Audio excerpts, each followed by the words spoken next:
Continuando então com as nossas dicas básicas, agora nós vamos falar sobre o molde, que é importante e necessário riscar tudo pelo avesso, né, no feltro. Mas antes disso, como que esse molde vai vir pra gente? Ou nós vamos fazer um molde, e aí a gente pode usar folha de sulfite mesmo. Nesse caso, era um molde para um case de peças de jogos de tabuleiro. Então, aqui, nessas pontas, nas 4 pontas, foram botões de pressão. E ele, então, foi feito em folha de sulfite mesmo. Para depois o feltro ser cortado no formato, né? E em seguida, depois, então, aplicados os botões de pressão, que nesse caso não foram colocados ainda, certo? Ou nós vamos ter acesso a determinados diagramas, como esse aqui.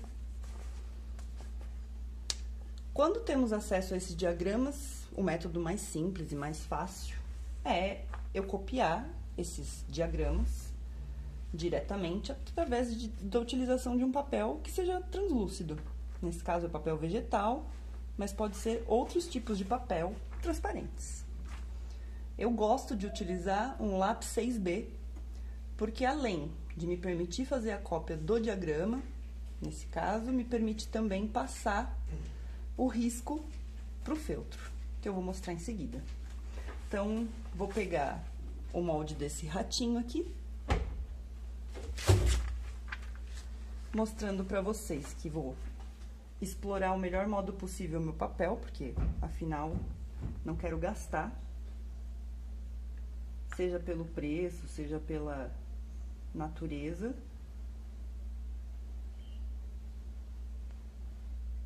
Então, risco certinho, risco as inserções, no caso do ratinho, das orelhas, e eu gosto de colocar quantas unidades eu vou precisar fazer daquela peça. Então, eu ponho um número grande no centro. Os outros riscos eu não utilizo, porque são um outro método, que é encher o bonequinho através de um risco, né, por dentro, seria esse risco aqui. Eu não uso isso, eu encho ele durante o processo de costura. E vou copiar também, por exemplo, o corpinho. O corpinho não tem nenhuma inserção, é só uma pecinha única, mas eu preciso de 2 pecinhas dessa. Então, eu faço essa cópia em papel transparente. Após isso, eu recorto. Toda a calma, né, sem pressa. Pra quê? Por exemplo, eu vou cortar uma orelhinha que eu já tinha copiado ali, pra que eu não multiplique erros, né? Se eu tô com pressa e copio o molde de qualquer jeito, depois eu estou novamente com pressa e corto o molde de qualquer jeito, quando eu for passar esse riscado pro feltro, ele também vai estar de qualquer jeito, já bem diferente do molde original. Então, por isso que essa técnica necessita, né, de foco e também vai te ensinar a ter foco.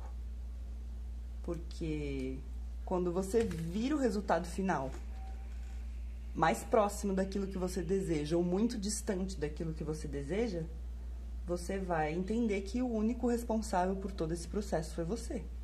Afinal, você participou de todas as etapas, né? Então, aqui eu tenho a orelha cortada. E aí, eu vou passar essa orelha para um feltro que, caso seja um feltro de dupla face, um lado de alguma cor e outro lado branco, me facilita, vou sempre riscar do lado branco, que é o avesso. Caso não seja um feltro de cor única, como esse daqui, aí eu posso eleger um lado para ser o avesso. Lembrando que este feltro foi mostrado no início das dicas, ele não é de uma qualidade tão boa, porque ele se deforma bastante dos 2 lados que a gente faz movimento, mas é só para mostrar como eu passo o meu molde. Então, eu seleciono uma área que vá utilizar melhor também o meu feltro, afinal, eu não quero desperdiçar. E aí, utilizo o lápis 6B para riscar. Risco do lado de fora, então, do molde. Se o feltro for de qualidade ainda inferior a esse, o seu lápis pode prender nos fiapos do feltro. Então, nesse caso, eu aconselho a você passar o feltro a ferro médio antes de fazer esse processo. Bom, ele tem uma inserção da orelha no tecido, né? A orelha vai ser presa por dentro da cabecinha do rato, que seria esse risquinho aqui. Então, nesse momento, eu também risco no feltro onde isso vai acontecer. E, com toda a paciência, vou cortar para dentro do risco que eu fiz. Porque, afinal, o risco do lápis foi feito do lado de fora.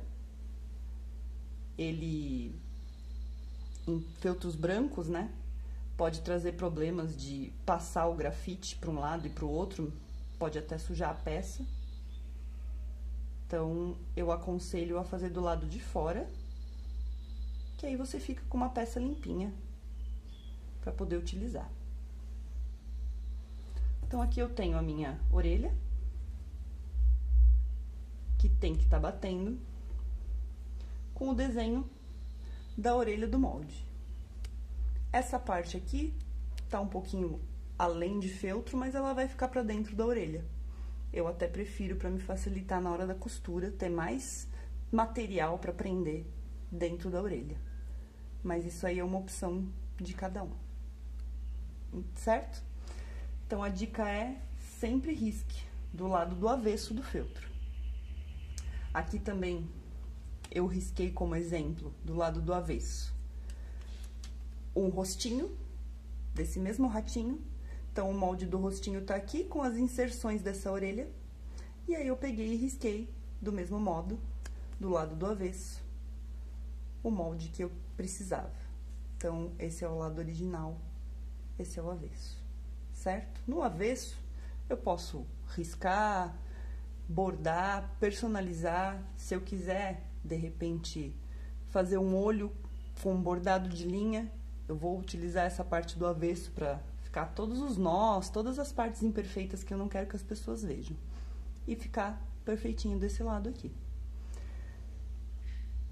Então, para esse processo que a gente está aprendendo, esse método, nós vamos então usar, né, já vimos, linha, agulha, tesoura, papel vegetal, ou um papel translúcido, feltro, com certeza. E eu não uso cola e não indico o uso de cola. Então, todo o nosso processo vai ser feito de forma a utilizar-se da costura mesmo.